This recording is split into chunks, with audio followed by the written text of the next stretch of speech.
Hello everyone, welcome my YouTube channel. आज हम इस वीडियो में बात करेंगे दोस्तों, जिसमें केमिस्ट्री का पहला अध्याय का वीडियो देखने को मिलेगा दोस्तों। और दोस्तों आज बहुत ही इंटरेस्टिंग क्लास होने वाला है दोस्तों, तो बन रहे हैं पूरा का व्यू कीजिएगा। और अभी तक हमारे चैनल को सब्सक्राइब नहीं किया तो प्लीज सब्सक्राइब कीजिएगा दोस्तों। आप देख सकते हैं कि चैप्टर का नाम है ना छोटी छोटी मगर मोटी बातें, ठीक है। और इसमें से बहुत ही क्वेश्चन जो एग्जाम में पूछा हुआ स्टैंडर्ड क्वेश्चन है, जो एग्जाम की दृष्टि से बहुत ही महत्वपूर्ण है दोस्तों, ठीक है। और आज का क्वेश्चन स्टार्ट करते हैं दोस्तों, जो कि ये एलपी आरआरबी एलपी में पूछा हुआ क्वेश्चन है दोस्तों, ठीक है। और सभी क्वेश्चन जो है एग्जाम की दृष्टि से बहुत ही महत्वपूर्ण है दोस्तों, ठीक है।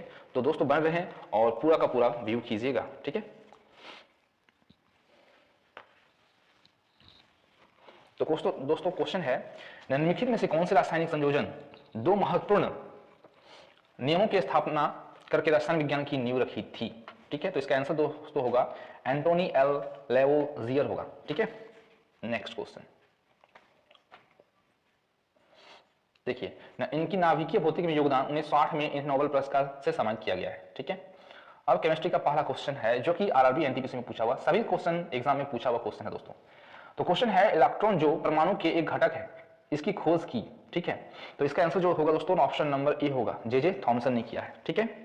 अब आप इसमें देख सकते हैं दोस्तों कि जेम्स चेडविक, तो जेम्स चेडविक जो है वह न्यूटन की खोज किया है, ठीक है ना। जेम्स चेडविक ने न्यूटन की खोज किया है, ठीक है, न्यूट्रॉन की खोज।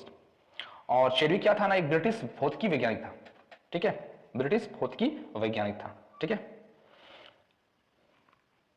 और थॉमसन को जो है ना, थॉमसन को 1906 में नोबेल पुरस्कार से सम्मानित किया गया, 1906 में, ठीक है। Next question, question number 2। तो क्वेश्चन नंबर 2 है दोस्तों, ना रेडियो सक्रियता का आविष्कार किसने किया था, ठीक है। अब 2 का आंसर बताना है, इसका क्या होगा, ठीक है। तो आप देख सकते हैं इसका आंसर जो है ऑप्शन नंबर सी है, हेनरी बैक्यूरेल, ठीक है। और यह ऑप्शन नंबर सी में दिया हुआ है, ठीक है। अब इसमें कुछ मुख्य टॉपिक है दोस्तों ना। रेडियो सक्रियता की खोज फ्रांस के वैज्ञानिक हेनरी बैक्यूरेल ने कब किया था ना, हेनरी बैक्यूरेल ने जो है ना 1800, ठीक है ना, 96 में किया था, 1896, ठीक है। थोड़ा सा इसको पतला कर लेते हैं, ठीक है, डार्क ज्यादा हो गया है। तो 1896 में किया गया है, ठीक है। और नेक्स्ट क्वेश्चन नंबर 3, और ये भी जो है एग्जाम में पूछा हुआ, आरआरबी एनटीपीसी 2016 में पूछा हुआ क्वेश्चन है, ठीक है। सभी क्वेश्चन एग्जाम में पूछा हुआ सिलेक्ट क्वेश्चन है, जो तो एग्जाम की दृष्टि से बहुत ही महत्वपूर्ण है। निम्नलिखित में कौन सा नियम गैसों से संबंधित नहीं है, ठीक है, गैसों से संबंधित नहीं है। तो इसका आंसर होगा दोस्तों ना डी, ऑप्शन नंबर डी हो, फैराडे का नियम, ये गैसों से संबंधित नहीं है, ठीक है। अब है ना बॉयल का नियम, क्या है ना, बॉयल का नियम बताता है कि एक निश्चित द्रव्यमान के लिए स्थिर तापमान पर पूर्ण दबाव एवं एक गैस का आयतन विद्युत कर्मानुपाती होता है, ठीक है, ये बॉयल का नियम बताता है, ठीक है। और चार्ल्स का नियम क्या बताता है दोस्तों ना, चार्ल्स का जो नियम है, चार्ल्स का नियम, ठीक है, चार्ल्स का जो नियम है, चार्ल्स का नियम बताता है कि प्रयोगात्मक गैस नियम है, यह बताता है कि गर्म होने पर गैसों का वितरण जो है कैसे होता है, ठीक है। Next question number 4। अब देखिए इसमें कुछ क्वेश्चन है, इसमें निम्नलिखित में कौन सा कथन जो है गलत है, ये गलत को बताना है, ठीक है। तो इसका जो आंसर होगा अब बता सकते हैं, इसका आंसर जो होगा दोस्तों ऑप्शन नंबर ए होगा, ठीक है।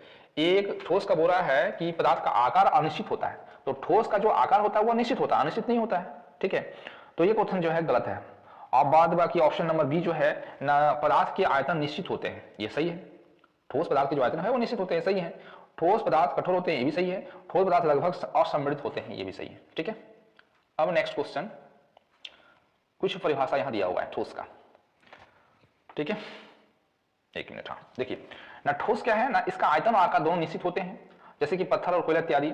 इसका द्रव्य का क्या होता है ना, इसका आयतन निश्चित, लेकिन आकार आप परिवर्तनशील होते हैं, आकार जो होता है वो परिवर्तनशील होते हैं। इसमें जिस पात्र में रखा जाए उस पात्र का आकार ग्रहण कर लेता है, जैसे दूध हो गया, पानी हो गया, पानी, दूध, तेल इत्यादि। गैस का क्या है, इसका आयतन और आकार दोनों परिवर्तनशील होता है, जैसे कोल गैस हो गया, मार्स गैस जिसे मीथेन CH4 कहते हैं, ठीक है। अब क्वेश्चन नंबर 4 में देख सकते हैं ना, उस प्रक्रिया का नाम उस प्रक्रिया को किस नाम से जाना जाता है जिसमें ठोस पदार्थ को गर्म करने पर वह सीधा गैसीय अवस्था में बदल जाता है? तो 4 का आंसर क्या है ना, ऑप्शन नंबर सी होगा, ऊर्ध्वपातन। ठीक है, तो आप देख सकते हैं कपूर को अगर लेते हैं, अगर आरती करते हैं तो देखते होंगे कि कपूर को अगर रखते हैं तो तुरंत जो है आग लगने के बाद जो है उड़ जाता है, तो वह ऊर्ध्वपातन का गुण कपूर में पाया जाता है। ठीक है, तो कपूर हो गया, इसका एग्जांपल होगा कपूर, आयोडीन, गंधक और सल्फर और नवसाधर। तो नवसाधर का जो सूत्र होता है दोस्तों, ये एग्जाम में पूछा जाता है, NH4Cl, इसी को जो है नवसाधर कहा जाता है। ठीक है, नेक्स्ट क्वेश्चन नंबर 5, डैश मध्यवर्ती तरल अवस्था में गमन के बिना किसी तत्व को प्रत्यक्ष रूप में ठोस से गैस अवस्था में परिवर्तन करने की प्रक्रिया को क्या कहते हैं? तो 5 का जो बी होगा दोस्तों ना, 5 का बी। ठीक है, तो बी ऑप्शन यहां देख सकते हैं, ए में दिया हुआ है कि ऊर्ध्वपातन होगा। ठीक है, नेक्स्ट, सामान्य पदार्थ की अवस्था में भौतिक वर्गीकरण में अवस्था में शामिल नहीं किया गया है, तो 6 का आंसर ऑप्शन नंबर बी दोस्तों होगा ना, कोलाइडल। ठीक है, कोलाइडल होगा। नेक्स्ट क्वेश्चन, निम्नलिखित में कौन सा कथन गलत है? ये गलत को बताना है, तो ऑप्शन नंबर ए जो होगा वो गलत है। पदार्थ के कण जो स्थिर अवस्था में होते हैं ये गलत है। ठीक है, तो सही क्या होगा दोस्तों ना, सही जो होगा ना, पदार्थ के कण एक दूसरे को आकर्षित करते हैं, ये सही है।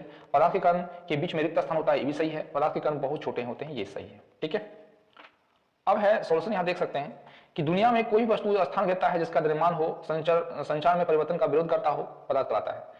जल, हवा, वायु इत्यादि भारत के महान ऋषि कणाद के अनुसार सभी पदार्थ अत्यंत सूक्ष्म कणों से बने होते हैं, जिसे परमाणु कहते हैं। ठीक है, और ताप दाब में सिर्फ परिवर्तन करके किसी पदार्थ में किसी भी पदार्थ की अवस्था को बदला जा सकता है। ठीक है, और इसके अपवाद भी हैं, जैसे हो गया लकड़ी हो गया, पत्थर हो गया, ये केवल ठोस अवस्था में ही रहते हैं।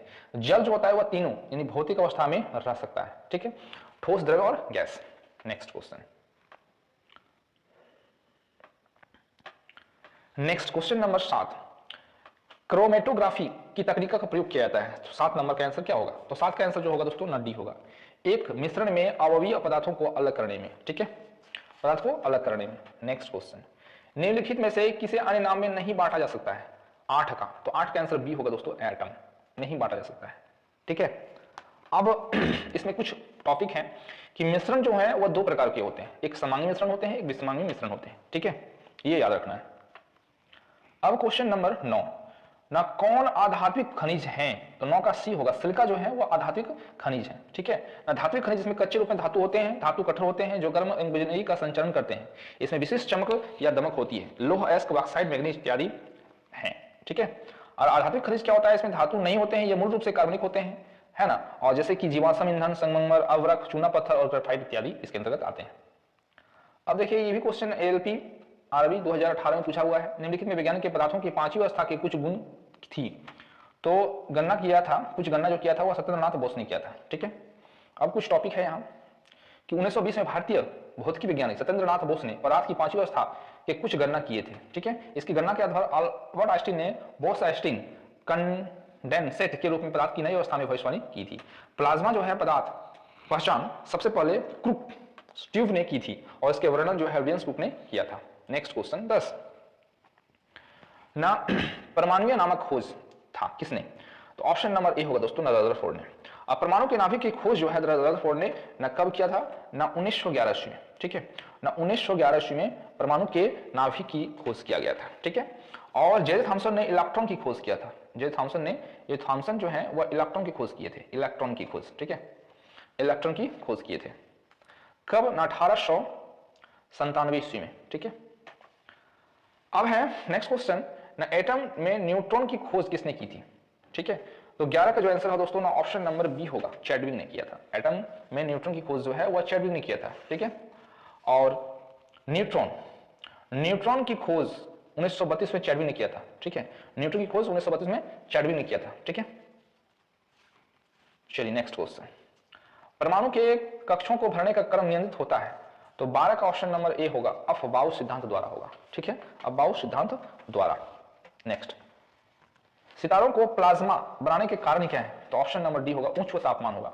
सितारों में प्लाज्मा बनने का कारण उच्च तापमान है। भौतिकी और रासायनिक शास्त्र में प्लाज्मा आंशिक रूप से आणविक एक गैस है जो इलेक्ट्रॉन के एक निश्चित अनुपात किसी परमाणु अणु के संबंध बनने का बजाय स्वतंत्र होता है।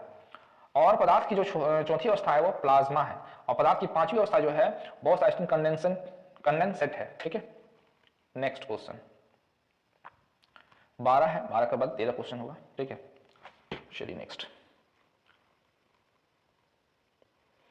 तो क्वेश्चन नंबर 13 है कि सभी तत्वों के परमाणु का आकार होता है, तो 13 का सी होगा, गोलीय होता है, ठीक है। नेक्स्ट, यौगिक किसे कहते हैं? वह शुद्ध पदार्थ जो रासायनिक रूप से 2 या 2 से अधिक तत्वों के एक निश्चित अनुपात में रासायनिक संयोग से बने हैं, उसे यौगिक कहते हैं। और क्वेश्चन नंबर 14 का आंसर क्या होगा? निम्नलिखित में से कौन सा गैस द्रव ठोस स्थिति में मुक्त रूप से उपलब्ध होता है? तो 14 का आंसर बी होगा, CO2 होगा, ठीक है, CO2। और वायुमंडल में आयतन के अनुसार ऑक्सीजन दूसरे स्थान पर है, ठीक है।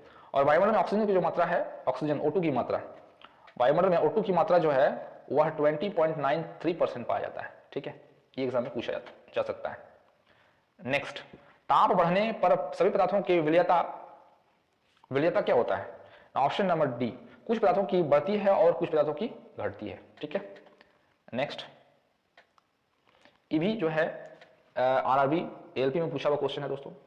निम्नलिखित में कौन सा उपकरण रासायनिक ऊर्जा को विद्युत ऊर्जा में परिवर्तन करता है? तो ऑप्शन नंबर डी, विद्युत सेल जो है वह क्या करता है ना, रासायनिक ऊर्जा को विद्युत ऊर्जा में कन्वर्ट करता है। अब कुछ दिया हुआ है कि विद्युत सेल रासायनिक ऊर्जा को विद्युत ऊर्जा में बदलता है, और विद्युत हीटर जो होता है वह विद्युत ऊर्जा को उसमें ऊर्जा में बदला जाता है। विद्युत पंखा विद्युत ऊर्जा को यांत्रिक ऊर्जा में बदलता है, और हेयर ड्रायर जो है विद्युत ऊर्जा को तापीय एवं ध्वनि ऊर्जा में बदल देता है, ठीक है।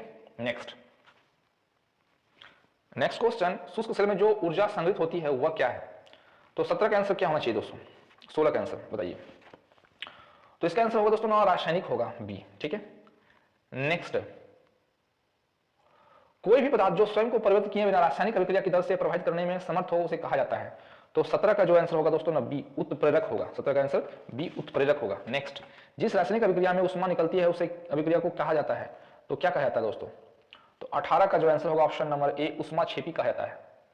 ठोस कार्बन डाइऑक्साइड को किस नाम से जाना जाता है? तो ऑप्शन नंबर बी, सूखी बर्फ के रूप में जाना जाता है, सूखी बर्फ। और CO2 को शुष्क बर्फ कहा जाता है, ठीक है।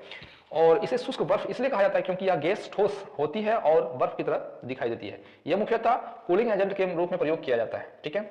और कार्बन तत्व का संकेत जो होता है वो C होता है। कार्बन की परमाणु संख्या 6 होता है। कार्बन की परमाणु संख्या कितनी होती है ना? 6 होती है, ठीक है। नेक्स्ट क्वेश्चन 18 नंबर, निम्नलिखित में से कौन विद्युत मिश्र धातु के अलॉय नहीं है? ठीक है, तो ऑप्शन नंबर डी नहीं है, जिंक, ठीक है। तो आप देख सकते हैं दोस्तों ना, जस्ता जिंक है ना, तो जिंक का जो सूत्र होता है Zn, ठीक है, और यह मिश्र धातु नहीं है। तो पीतल को क्या कहते हैं ना, ब्रास कहते हैं। तो ब्रास क्या है? ये हो गया, ठीक है, ब्रॉश। तो इसमें कॉपर, ठीक है, कॉपर जो होता है, ब्रॉश जो होता है, यानी इसको बोलते हैं पीतल। और पीतल में क्या होता है ना, कॉपर और जिंक Cu प्लस Zn के मिलने से बनता है, ठीक है। और ब्रास जो होता है, ठीक है ना, ब्रॉन्ज, ठीक है, ब्रॉन्ज जो होता है वह कॉपर और यानी Cu प्लस Sn के मिश्रण से बनता है, ठीक है। और जैसे स्टील कहते हैं इस्पात, ये जो होता है वह लोहा का सूत्र क्या होता है ना, Fe प्लस कार्बन के मिलने से बनता है स्टील, ठीक है। नेक्स्ट क्वेश्चन नंबर 20, वायु की संगठन गैस सामान्यतः होती है। तो 20 का आंसर क्या होगा? ऑप्शन नंबर ए, नाइट्रोजन और ऑक्सीजन होती है, ठीक है। नेक्स्ट क्वेश्चन, निम्न से किसकी धातु को चाकू द्वारा आसानी से काटा नहीं जा सकता है? ठीक है, तो एक ऑप्शन नंबर सी, एल्युमिनियम जो है उसको चाकू से नहीं काटा जा सकता है। कभी कभी क्वेश्चन में पूछा जाता है कि कौन सी ऐसी धातु है जो चाकू से काटा जा सकता है। तो चाकू से काटा जा सकता है सोडियम, लिथियम और पोटेशियम। ये 3 धातु है जो चाकू से काटा जा सकता है, लेकिन नहीं काटा जा सकता। यहाँ लिखा हुआ साफ नहीं, तो इसलिए आंसर क्या जाएगा दोस्तों? एल्युमिनियम जो होगा उसे हम लोग काट नहीं सकते हैं, ठीक है। एल्युमिनियम धातु है, और धातु क्या होता है, वैसे जो धातु होता है वो कठोर होता है, ठीक है। तो सोडियम भी धातु है, लेकिन इसे हम चाकू से काट सकते हैं, लेकिन एल्युमिनियम को नहीं काट सकते। इस ऑप्शन में एल्युमिनियम जो है उसे हम चाकू से नहीं काट सकते हैं, ठीक है। चलिए नेक्स्ट क्वेश्चन नंबर 22, धातुओं की विशेषता क्या है? धातुओं की विशेषता क्या है, ठीक है, 22 का। तो ऑप्शन नंबर ए होगा दोस्तों, धातुएं विद्युत ऊष्मा का सुचालक होता है, सामान्य ताप पर ठोस होती है, अपारदर्शी होता है और पॉलिश करने पर चमकता है। ये गुण जो है धातु में पाया जाता है, ठीक है। चलिए नेक्स्ट क्वेश्चन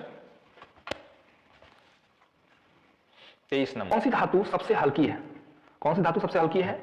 तो 23 का आंसर ऑप्शन नंबर सी जो है धातु वह हल्की है। लिथियम धातु जो होता है वह हल्की धातु होती है।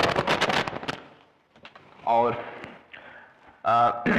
इसका परमाणु क्रमांक लिथियम का कितना होता है ना 3 होता है। परमाणु क्रमांक जो होता है वह 3 होता है, ठीक है। और सबसे भारी धातु बोला जाएगा दोस्तों ना, भारी धातु तो ऑस्मियम होगा। भारी धातु जो होगा वह ऑस्मियम होगा, ठीक है। ऑस्मियम धातु जो होता है वह भारी होता है। प्लेटिनम सबसे कठोर धातु होता है। प्लेटिनम क्या है ना सबसे कठोर धातु होता है। पारा द्रव अवस्था में पाया जाने वाला धातु है। क्वेश्चन पूछा जाता है कौन सा ऐसा धातु है जो द्रव अवस्था में पाया जाता है, तो पारा जो धातु है वह द्रव अवस्था में पाया जाता है। सिल्वर का संकेत क्या होता है, तो सिल्वर का संकेत जो होता है एजी होता है। इसकी परमाणु संख्या क्या होता है ना 47 होता है, ठीक है। नेक्स्ट क्वेश्चन 24, निम्नलिखित में कौन सी धातु तेल में रखना आवश्यक होता है। निम्नलिखित कौन सी धातु को तेल में रखना आवश्यक होता है, ठीक है। तो 24 का ऑप्शन नंबर बी, पोटेशियम को जो है तेल में रखना आवश्यक होता है, ठीक है। पोटेशियम बी, क्योंकि वायु में खुला रखने पर पोटेशियम वायु से क्रिया कर जाती है, इसे तेल में रखना आवश्यक होता है। सोडियम पोटेशियम मिट्टी के तेल में रखा जाता है, ठीक है। और सोडियम को एस ब्लॉक तत्व है और यह समूह IA में आता है, ठीक है। नेक्स्ट क्वेश्चन, इसमें है निम्नलिखित में विषम की पहचान करना है। विषम क्या होगा, तो जल जो है यह सबसे अलग है। वायु मिश्रण और दूध से अलग जल है। जल एक यौगिक है या मिश्रण नहीं है, बाकी सभी मिश्रण है। वायु मिश्रण है, मिश्र धातु मिश्रण है और दूध भी मिश्रण है। जल जो होता है ना H2O हाइड्रोजन ऑक्सीजन के निश्चित अनुपात से बना यौगिक होता है, ठीक है। नेक्स्ट क्वेश्चन नंबर 25, दूध उदाहरण है, तो 25 का आंसर क्या होगा ना ऑप्शन नंबर सी, इमल्सन यानी पायस का उदाहरण है, ठीक है। पायस का उदाहरण है। नेक्स्ट ना, वायु में नामी को अवशोषित करने की प्रक्रिया को क्या कहते हैं। वायु में नामी को अवशोषित करने की प्रक्रिया को क्या कहते हैं, 26 का बी, निआद्रीकरण कहते हैं, ठीक है। 26 का। नेक्स्ट क्वेश्चन नंबर 27 दोस्तों, क्वेश्चन नंबर 27, कम घुलनशील गैस है जल में, सबसे कम घुलनशील गैस क्या है दोस्तों ना 27 का ए, N2 है, ठीक है। इनमें से कौन सा पदार्थ फ्लोरोसेंट ट्यूब में उपस्थित गैस की प्रवृत्ति के आधार पर विशेष रंग की साथ चमकता है, तो 28 का आंसर होगा ऑप्शन नंबर ए, प्लाज्मा होगा, ठीक है, प्लाज्मा। नेक्स्ट 29 नंबर, निम्नलिखित कौन सा कथन सही है, ठीक है। सही का आंसर जो है इसका बताना होगा, तो 29 का आंसर बी होगा दोस्तों, सी, ठीक है। 29 का बी होगा सी, ऑप्शन नंबर सी, जल ऑक्सीजन और हाइड्रोजन का यौगिक है, ये सही है क्वेश्चन, ठीक है। नेक्स्ट, एक मिश्र धातु किसका उदाहरण है, तो 30 का जो आंसर होगा दोस्तों ना 30 का आंसर सी होगा, ना ठोस विलयन होगा, ठीक है। सबसे कठोर पदार्थ क्या है, सबसे कठोर पदार्थ क्या है दोस्तों ना हीरा जो है सबसे कठोर पदार्थ है। हीरा पृथ्वी पर प्राकृतिक रूप से पाए जाने वाला सबसे कठोर पदार्थ होता है। यह हीरे का विशालतम आणविक संरचना के कारण है, जिसमें प्रत्येक कार्बन परमाणु सह संयोजक बंधन के साथ 4 अन्य कार्बन परमाणु का बंध होता है, ठीक है। नेक्स्ट, नाइट्रोजन को निम्न ऑक्साइड्स में किसको लाफिंग गैस के रूप में जाना जाता है, ठीक है। तो 31 का आंसर क्या होगा ना ऑप्शन नंबर डी, N2O को लाफिंग गैस के रूप में जाना जाता है। यह रंगहीन गंधहीन होता है और इसकी खोज जो है वो अंग्रेजी वैज्ञानिक जोसेफ फ्रिस्टे ने 1793 ईस्वी में किया था, ठीक है। इसकी खोज जो है वह 1793 ईस्वी में किया गया है, ठीक है। नेक्स्ट क्वेश्चन, कौन सा कथन गैस के अणु को विन्यास और गति का वर्णन करता है, ठीक है। तो 32 का ऑप्शन नंबर ए होगा दोस्तों ना, अणु अनियमित विन्यास और अनियमित गति करते हैं, ठीक है। गैसों का कण गुण जो है सुहावा बनता है, तो 33 का आंसर क्या होगा दोस्तों, ऑप्शन नंबर ए होगा, संपीड़िता होगा, ठीक है। 33 का ए। नेक्स्ट क्वेश्चन नंबर 34, भाप अंगार गैस होती है जिसमें ना 34 का आंसर क्या होगा ना 34 का आंसर ऑप्शन नंबर सी होगा, CO और H2 होता है। भाप गैस में क्या होता है ना CO और H2 होता है, ठीक है, का मिश्रण होता है। और वाटर गैस का निर्माण तब होता है जब भाप को लाल गर्म के रूप में वो जला जाता है, तब बनता है, ठीक है। और इसी को यानी ना अब पूछा जाता है ना प्रोड्यूसर गैस किसे कहते हैं ना, CO प्लस N2 को प्रोड्यूसर कहा जाता है। और कोयला गैस किसे कहते हैं दोस्तों ने, CH4 plus H2 plus CO का मिश्रण जो होता है वो कॉयल गैस कहलाता है, कोयला गैस कहलाता है, ठीक है। नेक्स्ट, निम्नलिखित में कौन सा ऊर्ध्वपातन कर सकता है, तो 35 का ऑप्शन नंबर डी होगा, अमोनियम क्लोराइड जो है ऊर्ध्वपातन कर सकता है। सभी एग्जाम में पूछा हुआ क्वेश्चन, निम्नलिखित प्रक्रम द्वारा कपूर आसानी से शुद्ध किया जा सकता है, तो 36 का आंसर ऑप्शन नंबर ए होगा, ऊर्ध्वपातन। स्टेनलेस स्टील मुख्यतः मिश्र धातु हैं, तो 37 का आंसर क्या होगा ना ऑप्शन नंबर सी होगा ना, लोहे और क्रोमियम का मिश्र धातु है, ठीक है। नेक्स्ट, एक अभिक्रिया के द्वारा कोई पदार्थ हाइड्रोजन ग्रहण करता है तो, ठीक है, तो ऑप्शन नंबर ए अपचयन होगा, ठीक है। अपचयन क्या होता है ना, हाइड्रोजन की संख्या बढ़ती है और ऑक्सीजन की संख्या कमी हो जाती है, ठीक है। नेक्स्ट 39 नंबर, पानी में निलंबन अशुद्धियों को प्रभावी ढंग से हटाया जा सकता है, तो ऑप्शन नंबर जो होगा वह बी, रेत के माध्यम से फिल्टरिंग करने पर। नेक्स्ट, निम्नलिखित में से कौन सी विधि को पक्की जल से अलग करेगी, ठीक है। तो 40 का जो आंसर होगा दोस्तों ऑप्शन नंबर डी होगा, ऑप्शन नियस्यंदन होगा, ठीक है। नेक्स्ट, ना शीतल पेय में शामिल हैं, तो शीतल पेय में जो शामिल है वह कार्बनिक एसिड होगा, ऑप्शन नंबर डी। आयत वायुमंडल कम हो रहा है क्योंकि ना इसका जो आंसर होगा दोस्तों ना ऑप्शन नंबर 42 का जो होगा वह बी होगा, ठीक है, ऑप्शन नंबर बी होगा।